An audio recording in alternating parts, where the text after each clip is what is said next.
يا صباح القمر على الناس القمر. انا اول مره اعرف ان انا ليا جمهور هنا كبير قوي. بجد ما تحرمش منكم والله العظيم يا بنات. كل فيديو بتفاجئ بكومنتات احلى من الفيديو اللي قبله. ربنا يا رب يخليكم ليا وما يحرمنيش منكم ابدا، ولا من كومنتاتكم ولايكاتكم الجميله. يلا بينا بقى على الليفنج اللي شاغلكوا قوي في موضوع الالوان ده. تمام، انا والله بحب الالوان المبهجه، وبحب جدا الليفنج يكون مختلف عن بقيه العفش. فانا بحب يكون الوان، يعني أنا ما اعتقدش ان انا كان ممكن اجيبه اللي هو درجات العفش العاديه اللي هي البنيات والكلام ده خالص. المهم النهارده عشان ما اطولش عليكم انا قررت ان انا اعمل الليفنج كله. قمت بقى كده اتنشطت وفطرت الولاد، وبعد كده قلت بقى امسك الليفنج كله اخليه زي الفل. المهم طلعت، طبعا الطرقه دي بتساعدني ان انا اطلع فيها كل الليفنج بصراحه. المهم طلعت كده كرسي وطلعت الكنبه الكبيره عشان الجزء اللي انا همسحه اطلعه بره في الليفنج. تمام، سوري في الطرقه. المهم فانا مسكت بقى الوزره كلها. الوزره انا بمسحها بميه وبفوطه، وانا كنت حاطه في الميه اصلا معطر. تمام، عشان برضو هحط ميه برضو في الارضيه دلوقتي وهتشوفوها. المهم مسحت الاول الوزره كلها عشان تكون نظيفه، برضو ساعات بتبقى عليها تراب عنكبوت الحاجات دي كلها. فبحب جدا ان انا امسح الوزره بصراحه. المهم بقى جبت المكنسه طبعا انا عملت لكم عليها ريفيو قبل كده. طبعا انتوا شايفين قبل كده في الريفيو ان هي بتسحب الميه والكلام ده كله والتراب والحاجات دي كلها. ما كنتش محتاجه ان انا يعني اعمل الارضيه بمقشه او ان انا ادعكها او الكلام ده كله، لان اوريدي الارضيه كانت نظيفه. هي بس كانت متطربه مش اكتر، يعني هي بس كان فيها شويه تراب و يعني حاجات كده عفره وحاجات من دي. فطبعا المكنسه كده كده بتمسح وبتجفف، وكمان بتشيل معايا التراب والحاجات دي كلها. رجعت بقى تاني الكنبه وبدأت بقى في الجزء ده. شلت أول حاجة الترابيزة عشان هجيب هنا الكنبة. تمام، وهودي الترابيزة هتشوفوها دلوقتي هحطها فين. مسحت برضو الوزرة كويس قوي. تمام، عشان برضو كانت متربة زي ما انتوا شايفينها كده. وجبت برضو المية بالمعطر، وكنت حاطة برضو شوية ديتول وحطيتهم بقى كده في الأرضية. عايزة أقول لكم إن ريحة الأرض كانت أقسم بالله العظيم تحفة من المعطر اللي أنا كنت حاطاه. تمام، انا عموما ما بستغناش خالص عن المعطر، بخففه برضو بشويه ميه، وبرضو برش على السراير قبل ما بننام. فبجد المعطر ده اساسي كده عندي في البيت. المهم هرجع بقى هنا الكنبه، هجيبها في وش الكنبه التانية بالظبط. هوريكم دلوقتي النظام كله بقى عامل ازاي. هرجعها كده وبعد كده امسك بقى الجزء اللي انا هحط تحتيه ترابيزه التلفزيون. هو اوريدي اصلا ما فيش هنا تلفزيون خالص. همسك بقى الارفف دي كلها انضفها برضو عشان كانت متطربه، وبصراحه كنت عايزه اعملها بملمع الخشب، لان ملمع الخشب اللي عندي ده عازل للتراب. تمام، مش عارفه عملت لكم عنه ريفيو هنا ولا لا. بس ده عازل للتراب فمش هيلم معايا بقى تراب، بس ان شاء الله مره تانية ابقى المعه كله بالملمع عشان ما يشيلش تاني تراب وكده. تعرفوا اللي انا بحب قوي قوي يا بنات ديكورات اللي هي المودرن، يعني انا مش مياله خالص للكلاسيك. ما بحبش خالص خالص اي حاجه خاصه بالكلاسيك، اي حاجه تتحط على البار او الكلام اللي هو خاص بالكلاسيك ده انا ما بحبوش خالص. انا مياله جدا جدا للمودرن، بحب قوي الركنات، بحب قوي الانتريهات اللي هي المودرن.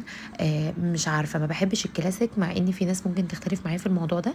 بس انا حرفيا لا، ما كنتش مايله خالص حتى وانا بجيب العفش بتاعي ان انا اجيبه كلاسيك. المهم هعمل بقى الجزء ده برضو عشان اجيب الترابيزه بقى هنا.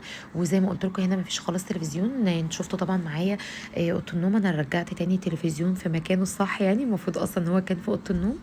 وعشان احنا اصلا اوريدي مش بنقعد خالص في الليفنج والجو حر بصراحه، فالمراوح بقى مش هتساعدنا دلوقتي خالص خالص في الليفنج يعني.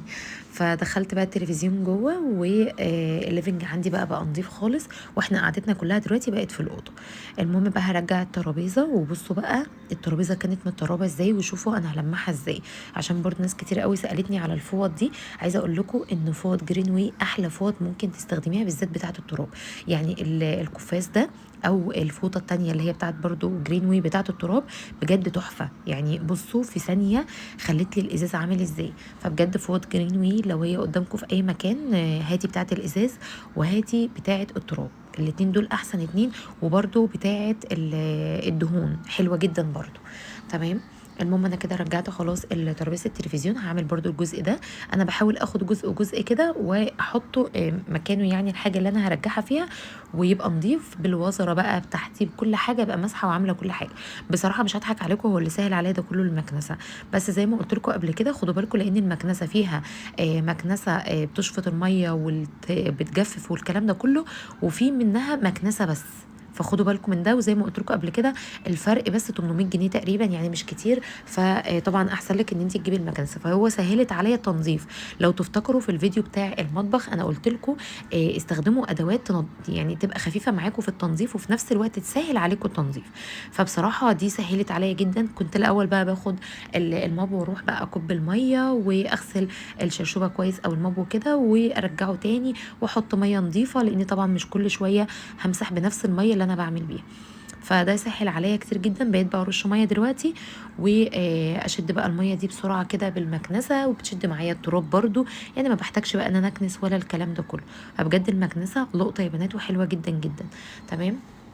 فخلصت بقى خلاص الجزء ده كله. هعمل بقى الجزء اللي في النص. برضو حطيت شويه ميه وهشد بقى كل الميه دي. زي ما قلت لكم انا برضو حاطه ديتول وحاطه معطر والكلام ده كله عشان برضو الارضيه بتاعتي تكون نظيفه، وفي نفس الوقت برضو يعني الليفنج في الاخر اشم ريحه كده نظيفه، يعني ريحه الليفنج كده في الاخر تكون حلوه. تمام. هشد بقى كل الميه دي وهفرش بقى بعد كده الليفنج. هتشوفوه دلوقتي، بس بعد ما اخلص الاول هسيبه بقى ينشف كويس جدا، مع ان هو كان مجفف لي الارض. بس طبعا ما ينفعش ان انا احط سجاده حتى لو هي فيها سنه يعني الارضيه تكون لسه مبلله شويه كده، برضو ما ينفعش ان انا احط خالص السجاده. فهسيبها لحد ما تنشف خالص.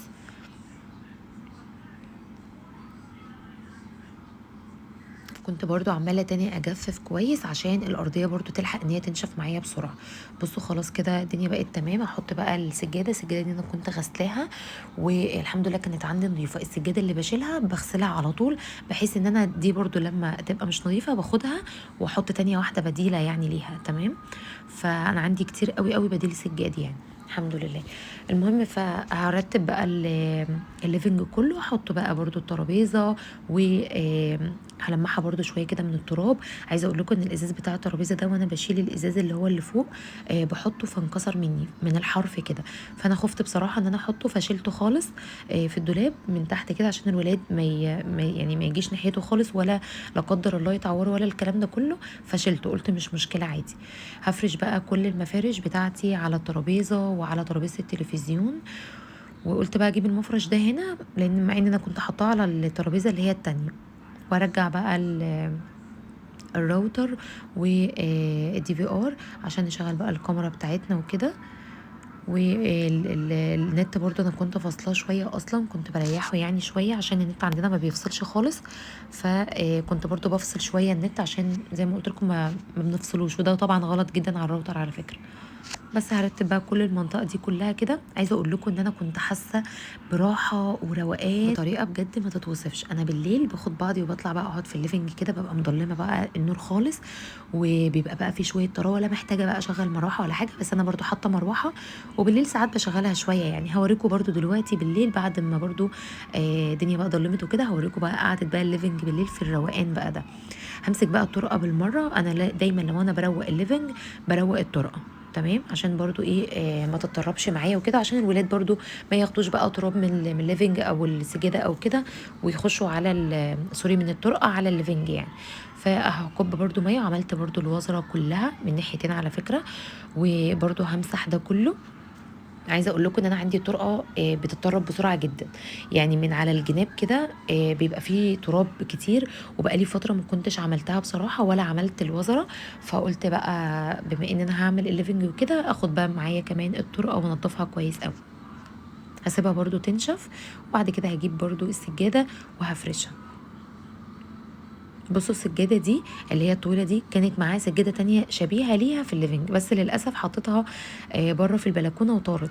مش عايزة اقول لكم انا زعلانة جدا عشانها بصراحة يعني، بس ان شاء الله تتعوض. وما انا كده خلصت بقى، كنت بقفل بقى خلاص عشان كنت كده خلصت. تعالوا بقى اوريكم بالليل. بصوا بقى الجو بالليل هنا عامل ازاي، تقعدي تنسي اقسم بالله همومك وتنسي الدنيا كلها. فبجد بجد احلى قعده في الليفنج بالليل. بصوا بقى منظر الاوضه، ما كنتش عايزه ادخلها كنت بقول لكم انا مش عايزه ادخلها. المهم دخلت بقى بصراحه قلت والله لامسك الاوضه دي خليها زي الفل، زي برضو ما خليت الليفنج كويس بحيث ان المنطقه دي كلها تكون نظيفه. بصوا بقى حولت الاوضه ازاي بعد ما شلت ده كله. عايزه اقول لكم ان هي خدت معايا وقت بصراحه، بس بصوا انا كنت هنا بقول لكم هعمل كده في ثانيه هتتروق معايا. وفعلا والله دخلت بسرعه روقتها، ما بتاخدش معايا وقت خالص. بس ما بعرفش اعمل فيها خالص روتين او الكلام ده، عشان ضيقه اصلا بتبقى مش حلوه خالص في التصوير. بصوا بقى خليتها عامله ازاي. هنا كان عندي المخدات كانت محتاجه بس ان هي الطقم بتاعها يعني يتغسل وكده. فكنت بغسلهم، والصبح بقى ان شاء الله هبقى احطهم هما والستاره اللي هي فوق البلاك اوت. بصوا بقى منظر الاوضه. وبرضه عطرتها وعطرت السراير وخليتها زي الفل.